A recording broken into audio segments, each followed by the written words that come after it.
Welcome to Please Me, the award-winning bilingual podcast bringing you bold conversations and big clit energy. Sí, Please Me se puede ver con subtítulos en español.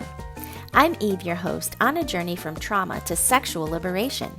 Join me and my guests as we dive into conversations around orgasm equality, self-love, body positivity, and essential sexual education.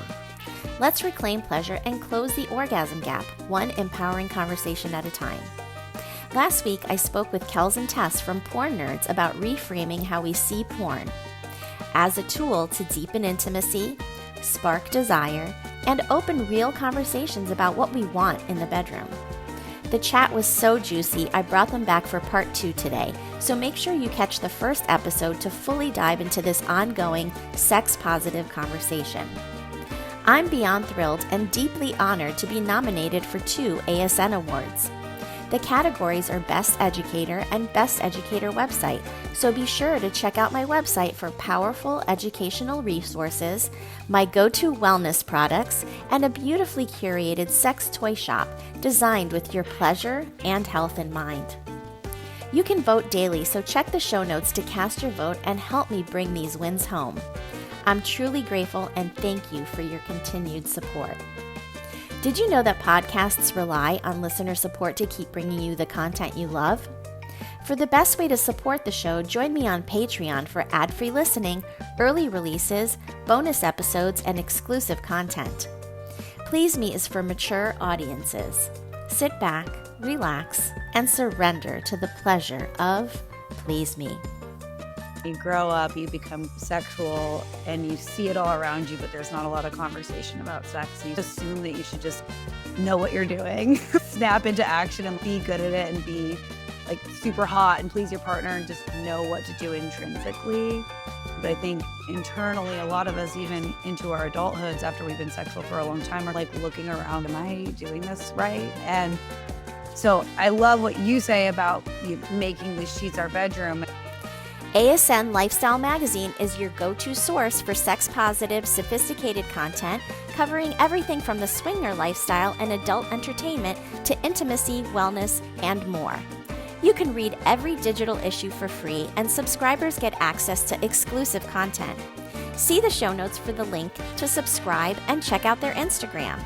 I'm excited to share that I now have a monthly column in ASN called Big Clit Energy, a Please Me series. Don't miss it and subscribe today.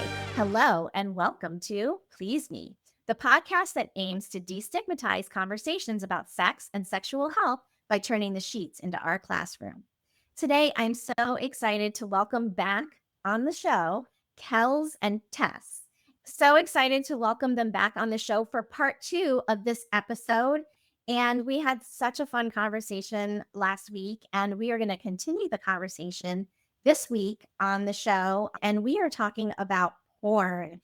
And they created a podcast called Porn Nerds, and they're going to be on here talking more about porn and all of the good and the bad and the ugly. And so welcome you guys to the show again, and thanks for being on.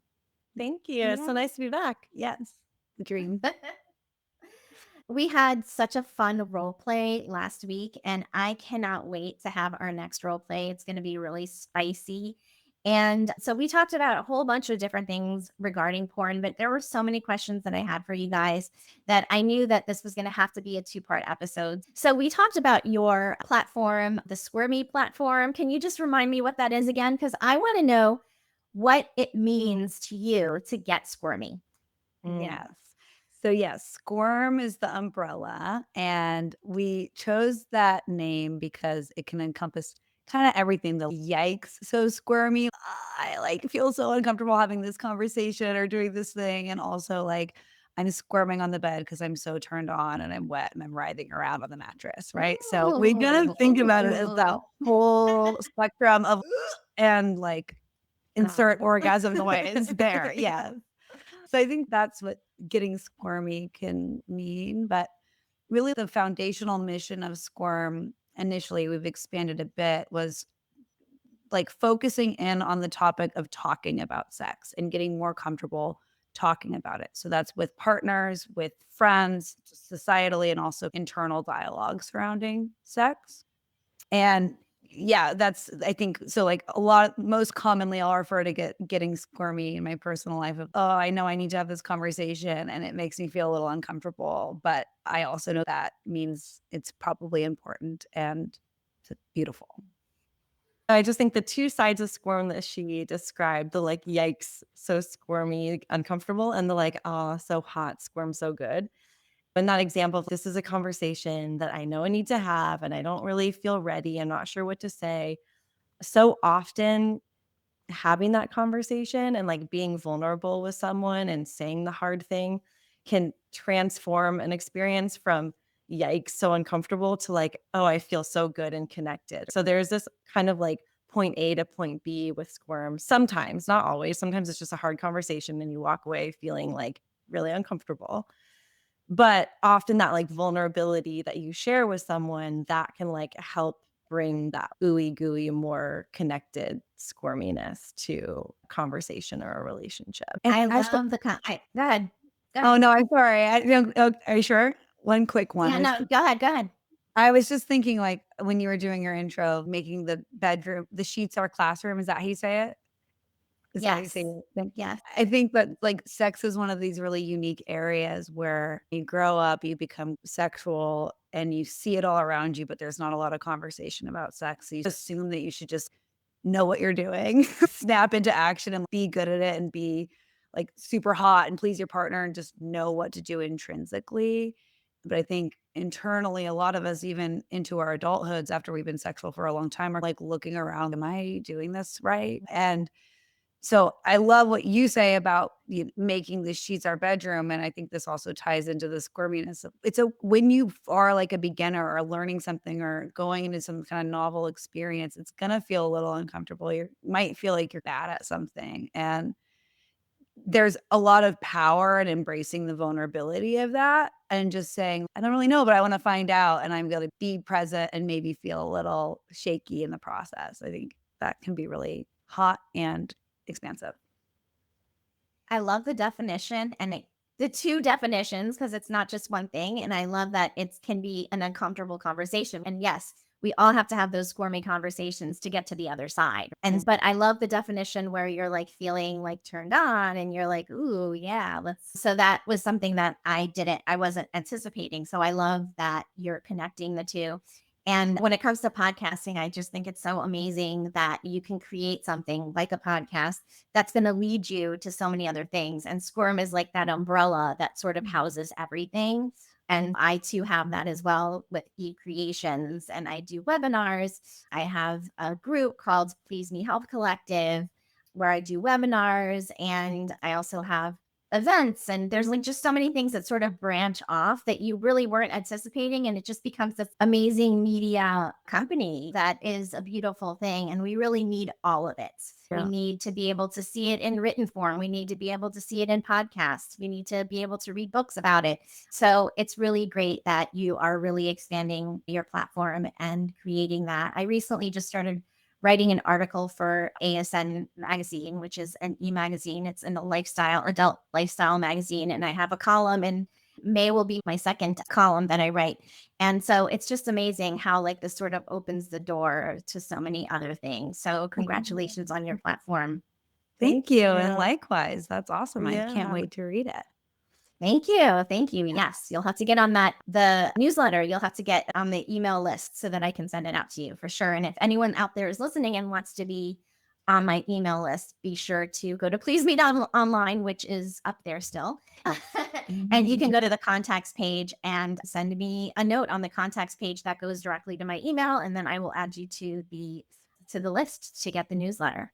What are some reasons why people like to watch porn? What is it that draws them to it? Yeah, that's a good one. I think there are a lot of reasons why we want to tune into something that's like different from our current reality, or whether that's like general reality or this moment in time and place reality. I think porn for a lot of people is a sexy escape. It's a way to immerse yourself in a different sexual fantasy or sexual scene, and that just being able to like turn off your current day, your current reality, and tune into something else is really healthy for a lot of us. We do that with books. We want to just immerse into someone else's narrative. And I think porn can be that. I think it is also, we're so fascinated with sex. Like people are so curious and fascinated with sex, right? And so when you offer billions of hours of content of people having sex, like people are just going to want to watch it because they're curious about what's there, even if it's not like this intentional, okay, I'm like doing some self-care or masturbating, whatever, and I want to go and have the sexy experience. It's just, what are they doing in that room? That's crazy. I've never seen that before. So I think it like scratches this sex curiosity itch for a lot of people. And I think it also is, it's not that different from the curiosity thing, but I think it also just gives us that sort of supplanted sex ed that a lot of people didn't get when we are all looking around and wondering if what I'm doing is normal or what are they doing over there. It's like this way of getting information on this topic that we don't talk about very openly, and trying to make sure that we're all kind of like doing it right. When that, like we talked about last episode, like it gets a little treacherous if we try to take that route with porn to see if we're doing sex right. But I do think that is a big reason why people watch it, is to measure our sex lives against a sort of like normative standard. What are other reasons people watch sex or watch porn? Tess does this a lot where it's like sex is all around us all the time, but we're not really talking about it directly. And I always like to look at the Instagram algorithm as the perfect sort of microcosm of this, because you probably experience this too, Eve, where we'll try to promote some of our stuff and we have to like take out a vowel and it's like SX, or it's very challenging to talk openly about the topic. Yes. However, like a lot of what makes Instagram's algorithm go around are like half naked people looking super hot and posing suggestively. And so there's just this kind of, to me, it's like such a beautiful portrait of society's kind of attitudes towards sex, where it's want it, be driven by it. It's a huge part of this whole machine, but it's like it's subtext. We can't really talk about it. We can't really look at it. We can only go so far. And porn offers access to something that isn't really in anywhere else, where you get to see people having sex. You get to, I don't know, just like really experience what that could look like, or different. It's no wonder that people go to it for sex ed, because you do have access to all of this stuff that's like really hard to get information on otherwise. Like schools aren't going to talk about that. Parents aren't going to talk about that. And Yes. they shouldn't necessarily, like, Yeah. but there's this whole body of questions that people are going to have, and porn is the best answer that we have for some of those things. I also think on that note of just having access to this content, to this stuff that you don't see just day to day, like walking around, you like when you watch people having good sex, it's like they're so free. They're so lost in it. And like it's like this transformative thing when you watch that and you realize, oh, I'm seeing someone experience something like so profound for them, or so pleasurable and so good. It like pulls you in this way that is beyond just like rote curiosity, and like taps you into something like very freeing and like liberating. Orgasm, it's like the little death, right? It's like you literally lose yourself and lose sense of time and space for whatever period of whatever, how many seconds. And so when you get to see that, it gets kind of, yeah, it's like hypnotizing in a way. And so I feel like there's just this sort of magic around like watching, getting to see sex and like getting to see something that just is like humans engaging with each other on a very different level, almost like spiritually, even though not all porn is like that. Good Not the porn I watch and stuff. But I love that you mentioned fantasies, because it's a really great way for you to be able to like explore the fantasies that you're afraid to even talk about with your partner. Right. And you can watch those fantasies being had in front of your very eyes. And maybe at some point when you feel more comfortable in the relationship, you can share that sexy porn that really turns you on with your partner and say, hey, is this something that you would like to ever try? So it can be an opening for a conversation. Yeah. Definitely. And we like to say that the fantasies don't always equal desire. So sometimes you watch porn and you That's true. see something that you like and you want to try to incorporate it into your partnered sex. And other times you see something and you're like, I don't ever want to do that, but I really just want to watch it. And that's totally okay too. So porn can be this place where you just go tap into the things that you're never going to realize and like intentionally never realize. I think that can bring up a lot of concern for people if they're like, why do I like this thing that maybe if I tried to bring that into my life would cause some harm in my relationships or is a little taboo or is like really hard logistically to organize. Like I think people can feel like stress around the stuff that turns them on, but I think it's important for us to share that it's totally okay to just have stuff live in your fantasy land and you don't need to stress about that. No one ever has to know. Yeah. And it never has to become like part of your real life world. Like it can just live in your mind and there's something really freeing about that. And you can draw things from things like you can draw more information about your own desires from the things that you fantasize about, but might not want to have happen. So, say you really like to watch a gangbang or like a lot of like or something that's really like more edgy, violent, and you don't. Let's just stick with the gangbang. Let's just say you like the idea of having like fun people fuck you. Okay, you want 20 people just coming and railing you back to back. You love watching that, but you're like, how am I going to coordinate 20 people's schedules? Is there a Google Hall big enough for this? What are we going to do here? You got to get craft services Yes. involved. It's like a whole They get each other. What if one of them's late and it fucks up the order? Oh my gosh. What do we bring to the party? Should we all bring a dish to like have a meal afterwards? You know? What if everybody brings cheese cubes and that's all that we have to eat? Or too much cheese. And then everyone's farting. What are we? No, but No dairy, no dairy. I draw the line at dairy. That's a boundary. No dairy. no dairy at the gangbang is It's a a shirt shame. that I love. But something in our workshop, I think we mentioned this maybe last episode, like we have a workshop about voicing your desires. And a lot of what we'll talk about in that is not only how you want to be touched or fucked or whatever, but like how you like to feel during sex. And so I think, at least for me, if I look at something like thinking a gangbang is hot, I can say, okay, I don't know if I actually want to actualize this, but what about that is appealing to me? Is it the novelty of having different people? Is it like the sensory element of having a bunch of different like bodies pressed against mine? Or is it that I like want to feel powerless or used or like overtaken? Or you can get a little heady about it and like, break down the pieces of what that media is showing you in porn and start to learn or get clues about like other ways you might want to play with those dynamics. So if you like feeling powerless, maybe you don't organize 20 men to come fuck you, but you tell your partner, I really think it'd be like, I want to feel powerless. Like maybe a safe way to play with that is to feel like pinned against the wall or taken by surprise or held down or fill in the blank of whatever feels good to you. But Right, or tied down or something like that. Yeah. yeah, like there's Absolutely. so much you can learn from just learning the Yeah. shade that you like. Yeah. And incorporate that into your partnered sex, like she's saying. And I think in order for that to work, though, both slash all partners have to come to these conversations with a really open mind because one of you could say, hey, I have this thing that I've been thinking about or this thing that I've been watching in porn. And I don't want to do that exactly, but like I'm learning some stuff about myself and I want to try it with you. Can we watch this together and I can tell you what's hot about it?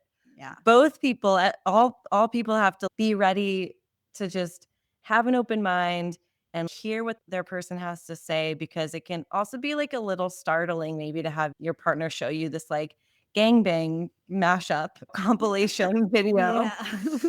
And Miss Mojo presents. yeah, exactly. I think because porn is this taboo topic, a lot of us had this sort of knee-jerk reaction to it. And so there's so much that you can learn about your partner if you're willing to like have those squirmy conversations about what they're into and watch the porn that they bring to you. And you don't have to love it. You don't have to want to watch it yourself, but give them some time to like really share. It's scary to bring that stuff to someone. It's scary to make yourself vulnerable in that way. But I think Absolutely. if people can weather that together and have those conversations and not judge and not kink shame You can get really far in some fun exploration with somebody. Yeah. 100%. 100%. Yeah, you have something else to say, but I have so many questions to ask you. We can go forever. Go.